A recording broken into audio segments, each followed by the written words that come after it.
بات احساس کی از خنسا کمر، سر پہ چھوٹے چھوٹے پھولوں والی کالی چادر اوڑھے، کلائی میں خوبصورت راڈوں کی چمکتی گھڑی منہ دھو کر اس پر سن بلاک لگانے کے بعد ایمل آپی نے اپنا سفید رنگ کا بیگ اٹھا کر قدم کمرے سے باہر رکھا تھا۔ کسی نے ان سے سوال نہیں کیا تھا کہ وہ کہاں جا رہی ہیں، کب تک آئیں گی۔ شدید گرمی اور تپتی دوپہر سے بچنے کے لیے انہوں نے فریج سے بوتل بھی ہمراہ لے لی، جس میں لیموں پانی بنا کر انہوں نے صبح ہی فریج میں رکھ لیا تھا۔ لیکن یہ کیا، وہ بوتل 2.25 لیٹر کی بڑی بوتل تھی۔ گھر کا کام کاج مکمل طور پر نپٹاتے ہوئے بھی میں نے یہ نوٹ کیا تھا کہ ان کی نظریں وال کلاک پر ہی جمی ہوئی تھیں۔ وہ کسی مشین کی مانند کام کر رہی تھیں۔ صبح ناشتے پر پراٹھے، ٹوسٹ، جوس، آملیٹ اور آلو کی بھجیا جھٹ پٹ تیار کر کے ٹیبل پر سجا دی گئی تھی، اور وہ بھی بے حد لذیذ اور مزیدار۔ گھر کی تمام صفائیاں کرنے کے بعد ایمل آپی نے اماں کو ان کی دوا بھی دے دی۔ ان کے کمرے کی صفائی ابھی نگرانی میں کروا کر وہ اس خاص تیاری کے ساتھ گھر سے نکلی تھیں۔ میں ان کی ایک ایک حرکت پر کڑی نگاہ رکھے ہوئے تھی۔ ان کا ہر اٹھتا قدم میری آنکھ کے کیمرے میں قید تھا۔ بس ایک پہیلی تھی جو ایک ہفتے سے سلجھنے کا نام ہی نہیں لے رہی تھی، اور وہ یہ کہ ایمل آپی جاتی کہاں ہیں۔ کون سا ایسا کام ہے جو تپتی گرمی، بارش، آندھیوں طوفان کے باعث بھی ان کے قدم روکنے نہیں دیتا۔ میں نے انہیں اکثر دیکھا ہے، کیسی خود اعتمادی اور سکون ان کے چہرے سے جھلکتا ہے۔ تجسس تو کچھ یوں بھی یہ بات میرا بڑھا گئی کہ ایمل آپی کوئی غلط کام کر رہی ہیں تو ان کی مضطرب کیفیت اور چور نظریں ضرور ہی میرا ساتھ دیتیں اس پہیلی کو سلجھانے میں۔ مگر کچھ ایسا بھی نہیں تھا۔ ایمل آپی جو کچھ بھی کر رہی تھیں بڑی ہوشیاری کے ساتھ کر رہی تھیں۔ چور بھی چوری کرتے ہوئے کوئی ثبوت چھوڑتا ہے، مگر ان کا ہر اٹھتا قدم بہت محتاط تھا۔ آج بھی معمول کے مطابق گرمی اپنے زوروں پر تھی۔ گرمی کی شدت اس حد تک پہنچ گئی کہ ہیٹ اسٹروک کی وجہ سے جانی نقصان بھی کافی ہو رہا تھا۔ خبروں میں خاصاً زور دے کر والدین کو تنبیہ کی گئی تھی کہ صبح 10 بجے سے شام 4 بجے تک ہرگز بچوں کو گھر سے باہر نکلنے نہ دیں۔ میں اماں کے پاس بیٹھی کھڑکی سے باہر تپتی دوپہر کو دیکھنے لگی، جہاں سوچ کر ہی قدم رکھتے ایسا محسوس ہوتا ہے کہ جیسے انگاروں پہ قدم رکھ دیا ہو۔ میرا خیال تھا کہ یہ خبر سننے کے بعد کم از کم اب تو ایمل آپی گھر سے باہر نہیں نکلیں گی، لیکن آج کا دن بھی ان کا معمول کے مطابق ہی چڑھا۔ نہا دھو کر، بال سنوار کر، چادر اوڑھے، گھڑی پہنے، وہ اسی سکون اور خود اعتمادی کے ساتھ لیموں پانی کی بوتل ہاتھ میں تھامے گھر سے نکل گئی۔ آج تو میں نے خوب ٹھان رکھی تھی کہ آپی کا پیچھا کروں گی، چنانچہ میں مکمل تیاری کے ساتھ بیٹھی ہوئی تھی اور اس طاق میں تھی کہ کب ایمل آپی نکلیں اور میرے قدم ان کے تعاقب میں اٹھیں کہ اگلے ہی لمحے میں جھٹ صوفے سے اٹھی اور چادر اوڑھ کر ان کے پیچھے گھر سے باہر نکل گئی۔ گھر میں بانو موجود تھی۔ میں نے اسے خاص طور پر سمجھا دیا تھا کہ اماں کے پاس ہی رہے، انہیں کسی چیز کی بھی ضرورت پڑ سکتی ہے۔ اماں کا پچھلے دنوں ہی بائی پاس ہوا تھا۔ ڈاکٹر نے 6 ماہ کے مکمل ریسٹ کا کہا تھا، چنانچہ گھر کے تمام کام کاج ہی ہمارے سر پر آن پڑے تھے، جس میں سے کچن مکمل ایمل آپی نے اپنے ذمے لے لیا تھا۔ رہی گھر کی صفائی تو اس کے لیے بانو کو تنخواہ پر رکھ لیا تھا۔ میری پڑھائی ذرا مشکل تھی کیونکہ میں میڈیکل کی طالبہ ہوں اور ابا نے سختی سے گھر کا کوئی کام بھی مجھ سے کروانے سے منع کیا ہوا ہے۔ ایمل آپی نے ایم اے انگلش بھی مکمل کیا ہی تھا کہ 2 ماہ بعد ہی اماں کا بائی پاس ہو گیا اور تمام تر ذمہ داریاں ایمل آپی کے کاندھوں پر آن پڑیں۔ لیکن وہ اپنی ذمہ داریاں بڑے احسن رنگ میں انجام دے رہی ہیں۔ پیچھا کرتے کرتے میں تھک چکی تھی، پھر یہ گرمی اور چہرے سے ٹپکتا پسینہ مجھے بے حد نڈھال کر گیا۔ اگر اتنی بڑی مجبوری نہ ہوتی تو میں اپنا آرام و سکون برباد کر کے ہرگز ایمل آپی کا پیچھا نہ کرتی۔ ایک پل کو رک کر میں نے سوچا تھا کہ لیکن پھر اگلے ہی لمحے میری توجہ دوبارہ ایمل آپی نے کھینچ لی۔ ان کا تعاقب کرتے کرتے میں ایک خستہ سے محلے میں داخل ہوئی، جس کی سڑکیں کچی، گندی اور گلیاں تنگ تھیں۔ میرا دل زور کا دھڑکا تھا اور بے چینی اور حیرت آسمان کو چھونے لگی۔ نہ جانے کیسے خدشات اور وسوسوں نے مجھے آن گھیرا۔ اسی گلی میں بائیں جانب مڑنے کے بعد ایمل آپی یکدم ہی آنکھوں سے اوجھل ہو گئیں اور میرے پاؤں تلے سے تو جیسے زمین ہی نکل گئی تھی۔ ایک بار نہیں کئی بار دائیں بائیں دیکھا، لیکن اس انگارے برساتی گرمی میں وہ بدبو اٹھتی تنگ گلی سنسان دکھائی دے رہی تھی۔ اب تو میں شاید واپس جانے کا راستہ بھی بھول چکی تھی۔ ایسی جگہ میں کوئی پہلی بار ہی آئی تھی، اس لیے بے ساختہ گھبرا گئی، لیکن اندر سے ایمل آپی کی پریشانی بھی برابر کھائی جا رہی تھی۔ چنانچہ آیت الکرسی اور چند قرآنی دعائیں پڑھتے ہوئے میں نے واپسی کا راستہ ناپا۔ بڑی مشکل سے کانپتی ٹانگوں کے ساتھ لٹے لٹے قدموں سے گھر پہنچی تھی۔ تھکن، بھوک، گرمی، خوف اور پریشانی سے میرا برا حال تھا۔ بہت سے سوالات کے جھگڑنے میرے ذہن میں چل رہے تھے کہ پتہ نہیں ایمل آپی کہاں چلی گئیں۔ سوچا کہ ابا کو فون کر کے بتا دوں، لیکن پھر ان کی طبیعت کا خیال کر کے میں نے اپنے قدم جپاک سے روک لیے اور درود شریف پڑھتے ہوئے میں اماں کے سرہانے ان کی واپسی کی راہ بڑی بے چینی سے تکنے لگی۔ تقریباً 5 بجے کے قریب وہ واپس لوٹیں۔ میں نے آتے ہی انہیں ٹھنڈے پانی کا گلاس تھما دیا اور ان کے چہرے کو بے غور دیکھنے لگی، جو آج بھی معمول کے مطابق اطمینان اور سکون سے اعتماد جگمگا رہا تھا۔ ان کا چہرہ دیکھ کر تو میرا تجسس اور بھی بڑھا۔ ویسے بھی آج حد ہو گئی تھی، چنانچہ میں نے 2 ٹوک بات کرنے کا فیصلہ کیا۔ ایمل آپی، آپ کہاں جاتی ہیں؟ میں نے سوفے پر بیٹھتے ہی اپنی تمام تر ہمت مجتمع کر کے بڑی تفتیش سے سوال کیا، اور جواب میں وہ اپنے اسی ازلی سکون سے گویا ہوئیں۔ ایک ضروری کام سے بتایا تو تھا، چادر اتارتے ہوئے۔ آخر ایسا کون سا کام ہے ایمل آپی؟ مجھے بھی تو معلوم ہو، جو اتنی گرمی میں بھی آپ باہر نکل جاتی ہیں۔ میرا اندازہ چاہتے ہوئے بھی سخت ہو گیا تھا۔ شاید اب کہ صبر جواب دے گیا تھا۔ کچھ کام بتانے کے لیے نہیں، کرنے کے لیے ہوتے ہیں، اور جب مناسب وقت آئے گا تو میں خود ہی بتا دوں گی۔ آپی نے ایک بار پھر بات مطمئن سے ہو کر ٹال دی۔ کیا ابا کو معلوم ہے اس بارے میں؟ گہری نظروں سے ان کا جائزہ لیتے ہوئے میں نے ابا کا سہارا لیا کہ شاید اب تو ایمل آپی سچ بول دیں گی، مگر مجال ہے کہ کوئی بھی دھمکی ان پر اثر کرے۔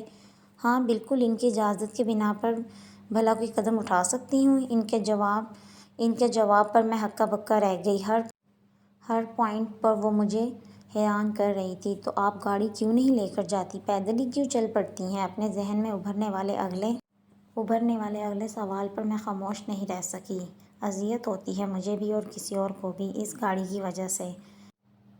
گہرا سانس کھینچنے کے بعد وہ گمبھیر لہجے میں بولی تھی، اور پھر اتنا کہنے کے بعد وہ عصر کی نماز پڑھنے کی نیت سے اٹھ کھڑی ہوئی۔ یا اللہ، میری ایمل آپی کس سمت نکل پڑی ہیں، ان پر رحم فرما۔ آنکھیں بند کر کے نم آنکھوں سے میری زبان سے بس اتنا ہی نکلا تھا۔ آج تو ایک عجیب نظارہ دیکھنے کو ملا۔ ایمل آپی آج لیموں پانی کے علاوہ بریانی بھی بنا کر ساتھ لے گئیں۔ شاید سامان زیادہ تھا۔ یہ دیکھ کر میں پہلے سے بھی زیادہ محتاط ہو گئی۔ ڈرائیور آپی کو چھوڑ کر جب واپس لوٹا تو میں نے بالآخر پوچھ ہی لیا۔ بیگم صاحبہ کو کہاں چھوڑا ہے؟ جی بس یہی مین روڈ پہ، اس نے باقاعدہ اشارہ کر کے بتایا، جبکہ مجھے لگا کہ ایمل آپی نے اسے بتانے سے منع کیا ہوگا، لیکن اس نے تو بڑے ہی آرام سے ایک ہی بار میں کہہ ڈالا۔ آج کی بات مجھے کافی حد تک سمجھ آ گئی تھی کہ سڑک تنگ ہونے کے باعث گاڑی آگے نہیں جا سکی ہوگی۔ اس سب کو دوسرا ہفتہ ہونے والا تھا، اور میرا صبر بھی اب کوئی صبر یعقوب نہیں تھا، جو یوں اپنی بہن کو اس طرح آدھی دوپہر کو گھر سے نکلتا چپ چاپ دیکھتی رہے اور کچھ نہ بولے۔ حیرت تو مجھے اس بات پر تھی کہ اماں اور ابا دونوں اس سے کوئی سوال نہیں کرتے۔ یا تو وہ سب جانتے ہیں، یا پھر وہ اس سے مکمل طور پر غافل ہیں۔ میرے خیال میں اس کی دو وہی وجوہات ہو سکتی ہیں۔ ایک تو ایمل آپی جب گھر سے نکلتی ہیں تب اماں دوا لے کر سو جاتی ہیں، اور ابا آفس ہوتے ہیں۔ دوپہر کو لیٹ کر میں نے بھی آنکھیں موند لیں۔ نیند آنکھوں سے کوسوں دور تھی۔ باہر کی گرمی میرے اندر کی گرمی کے مقابل آ کھڑی ہوئی تھی۔ میرے اندر جو سوالوں کا گرم لاوا صبر کی صورت ابل رہا تھا، قریب تھا کہ وہ پھٹ جائے گا۔ اس لیے میں نے یہ فیصلہ کیا کہ آج رات جب ابا آفس سے گھر واپس آئیں گے تو میں ضرور ہی ایمل آپی کی تمام حرکات کے بارے میں انہیں بتاؤں گی، اور وہ بھی اماں کے سامنے۔ اس بار یہ فیصلہ میں نے انتہائی طیش میں آ کے کیا تھا۔ ٹھیک 7 بجے ابا گھر آئے۔ کھانا کھانے کے بعد سب اماں کے کمرے میں چلے گئے۔ وہاں اے سی چل رہا تھا۔ کمرہ خوب ٹھنڈا تھا، لیکن میرا اندر اتنا ہی گرم اور تپا ہوا تھا۔ ابا، ایمل آپی روز دوپہر کو گھر سے کہاں جاتی ہیں؟ بنا تمہید میں نے قدرے سنجیدگی سے سوال کیا۔ ابا نے اسی لمحے گہری گھورتی ہوئی نگاہوں سے ایمل آپی کو گھورا۔ نہ جانے نظروں ہی نظروں میں ان کے درمیان کیا تبادلہ ہوا، یہ میں سمجھ نہیں سکی، لیکن میں نے ایمل آپی کو اس بات پر صلاح لاتے ہوئے دیکھا۔ بیٹا یہ تو تم ایمل آپی سے ہی پوچھو۔ ان کا تحمل بھرا انداز مجھے اور تشویش میں ڈال گیا اور میرا پارا جھٹ 7ویں آسمان تک چڑھ گیا۔ یہ کیا عجیب بات ہے، ابا نے ایمل آپی کو کچھ نہیں کہا، ڈانٹا بھی نہیں اور کوئی سوال بھی نہیں کیا۔ اگر وہ مجھے کچھ بتاتی تو آپ کو بتانے کی بھلا نوبت ہی کیوں آتی؟ میں نے تلملاتے ہوئے حرف چبا کر بولا، بیٹا تمہاری ایمل آپی قریبی جو محلہ ہے وہاں کے غریب بچوں کو پڑھاتی ہے، جو محنت مزدوری کر کے روزی کماتے ہیں لیکن علم کے زیور سے گوس و دور، جن کی آنکھوں میں بہت سے خواب روشن ہیں لیکن حالات کی تپش ان کو تعبیر نہیں ملتی۔ محنت مزدوری کے بعد پھر دوپہر کا وقت بچتا ہے جس میں آرام کی بجائے وہ اپنے خوابوں کی تعبیر کے لیے کوششیں کرتے ہیں۔ ابا نے کندھے جھکا کر سر فخر سے انداز میں بلند کرتے ہوئے بڑے خوشگوار انداز میں وضاحت کی تھی، لیکن میں باعث ندامت سر نہ اٹھا سکی، میری ٹھوڑی گردن سے ہی چپکی رہ گئی۔ دوسری طرف اماں کی بھیگی آنکھوں میں بھی کیسی چمک امڈ آئی تھی، یقیناً وہ بھی ایمل آپی پر فخر محسوس کر رہی تھیں۔ باقی کی باتیں تم اپنی ایمل آپی سے ہی پوچھ لو، اور ہاں ایمل، وہ کیش جو تم نے مجھ سے مانگا تھا صبح، وہ مجھ سے لے لینا یاد سے۔ وہ بیک وقت ہم دونوں سے مخاطب ہوئے اور پھر دروازہ بند کر کے خبریں سننے کے لیے لاؤنج میں چلے گئے۔ رات 9 بجے کی خبریں سنے بغیر تو ابا کی گویا رات ہی نہیں ہوتی تھی۔ ایمل آپی، اگر ایسی بات تھی تو مجھے بتایا کیوں نہیں؟ اب کی بار میں نے نہایت معصومیت سے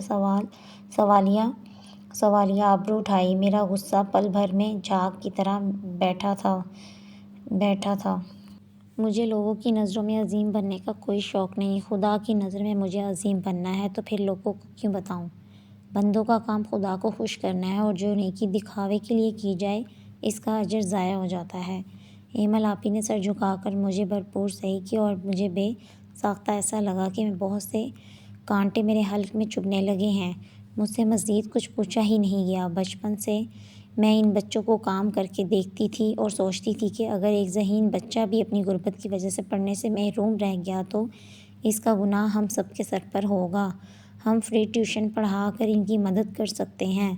تمہیں پتہ ہے فضا، میرے پاس ایک بچہ حسن آتا ہے جس کے گھر میں پورے 2 دن سے چولہا نہیں چلا۔ تب میں نے یہ فیصلہ کیا کہ میں دوپہر کا کھانا گھر سے بنا کر لے جایا کروں گی۔ میرے ساتھ اس کام میں معروف بھی شامل ہے۔ معروف کے ابا ہی نے ہمیں اس محلے میں ایک پکا گھر لے کر دیا ہے جہاں ہم بچوں کو پڑھاتے ہیں۔ گھر وہاں لینا اور گاڑی نہ لے کے جانے کی یہ وجہ ہے کہ بچے جو حساس ہوتے ہیں یہ سب دیکھ کر احساس کمتری کا شکار نہ ہو جائیں، اور جو بچہ احساس کمتری کا شکار ہو جائے پھر اس کا مستقبل برباد ہو جاتا ہے۔ ایمل آپی کسی خود ساختہ کیفیت میں بڑے تحمل سے بول رہی تھیں۔ ان کا لہجہ بڑا ہمدردانہ تھا۔ میں اور اماں بڑے غور سے ان کی گفتگو پر کان دھرے ہوئے تھے، لیکن بات کے اختتام پر ہی میرا سر شرم سے مزید جھک گیا۔ بس اس پل مجھے گھر کا ایک ہونا چاہیے تھا۔ احساس ندامت اور دل کا غبار نکالنے کو، اور وہی تلاش کرتے میرے قدم ٹیرس کی جانب بڑھ گئے۔ وہاں جا کر میں پھوٹ پھوٹ رو دی۔ اف خدایا، میں کیا سوچ رہی تھی ایمل آپی کے بارے میں؟ انہوں نے مجھے میری ہی نظروں میں گرا دیا۔ میں ڈاکٹر بن کر انسانیت کی خدمت کرنا چاہ رہی ہوں، اور ایمل آپی وہ بچوں کی مدد کر کے ان کی تربیت کے، ان کے خوابوں کو تعبیر دے کر اور احساس کمتری سے نکال کر علم کی مضبوط طاقت دے کر راہ چلتے اپنے ارد گرد ایسے بچوں کو ہم دیکھتے ضرور ہیں۔ شاید پل بھر کے لیے ترس بھی آتا ہے، لیکن پھر ہم کوئی سوچ پیدا ہی نہیں کرتے۔ نہ سوچ ہوگی نہ عمل ہوگا۔ واقعی بات ساری احساس کی ہے۔ ہاں، دل کی گہرائیوں سے کیا گیا احساس ہر کوئی انسانیت کی خدمت کر سکتا ہے۔ ہر انسان، امیر، غریب، تعلیم یافتہ، غیر تعلیم یافتہ، اپنے عمل سے، اخلاق سے، مال سے اور علم سے۔ میں خود سے کتنی دیر تک ہم کلام رہی۔ اس دن میں نے ایمل آپی سے سچا احساس کرنا سیکھا، اور وہی وہ دن تھا جب ڈاکٹر بننے کا عزم میرا پختہ ہو چکا تھا۔ ابا کی وہ محض خواہش اب میرا جنون اور مقصد حیات بن کر رہ گیا تھا۔ واقعی کچھ لمحے بے حد ضروری ہوتے ہیں احساس کے لیے۔ اگلے دن اماں کے کمرے کی اسی کھڑکی سے میں دوپہر کی گرمی کو معمول کے مطابق تک رہی تھی۔ جب ایمل آپی جانے کے لیے تیار کھڑی تھیں، ان کو باہر نکلتے دیکھ کر میں جھٹ باہر کو بھاگی اور چاکلیٹس کا ڈبہ نکال کر انہیں تھما دیا، جسے دیکھ کر ایمل آپی کے چہرے کو گہری معنی خیز مسکان چھو گئی، اور میں اسی مسکراہٹ میں کہیں گھسی گئی تھی۔ کتنی زندہ دل، گہری احساس سے بھرپور مسکان تھی، بالکل میری پیاری دل والی ایمل آپی کی طرح۔ لیکن اس پل مجھے ہمارا سنگ دل معاشرے پر غصہ بھی آیا تھا، جو سب کچھ دیکھنے کے باوجود بھی ان کے لیے کچھ نہیں کرتے، جو اپنے مفاد سے باہر نکل کر سوچتے ہی نہیں۔ اس پل میرا ضمیر مجھ سے کچھ کہہ رہا تھا، بلکہ بہت کچھ کہہ رہا تھا، جس کی آواز کچھ یوں تھی۔ مجھے سمجھ میں نہیں آتا کہ یہ کیسا احساس ہوا، جس کا احساس کہہ کر کروایا جائے، جبکہ احساس کے تو لغوی معنی ہیں، حواس خمسہ میں سے کسی حس کے ذریعے کچھ معلوم کرنے کے ہیں۔ تو پھر ہم اس دور میں اتنے بے حس کیوں ہو گئے ہیں؟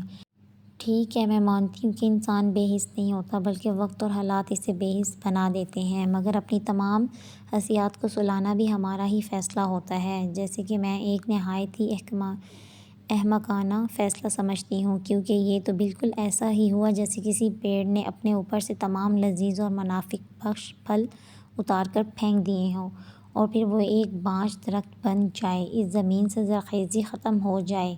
ایسے میں نہ ہی منافع کے قابل رہے گا، ایسے میں وہ نہ ہی منافع کے قابل رہے گا، اور نہ ہی وہ درد محسوس کرنے کے قابل، جو کلی سے پھل بننے تک کے سفر میں سے محسوس کرنا ہوتا ہے۔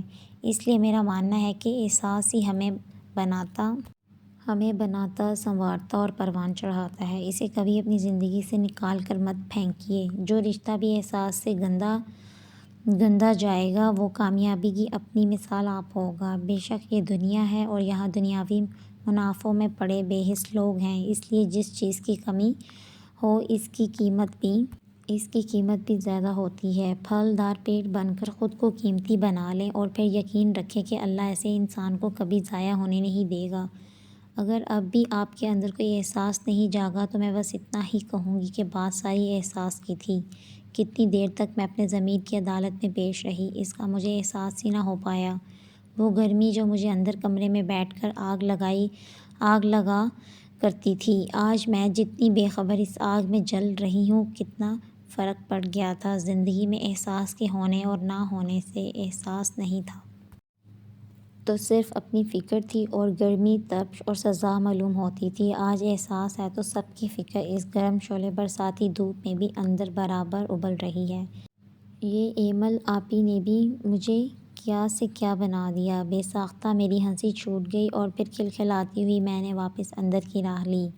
وقت بدلتا ہے، لوگ نہیں بدلتے، رسم و رواج بدلتے ہیں، پر موسم نہیں بدلتے۔ مانا کہ کبھی کبھی جذبات بھی بدل جاتے ہیں، احساس ہو گر دل میں تو زندگیاں سنور جاتی ہیں۔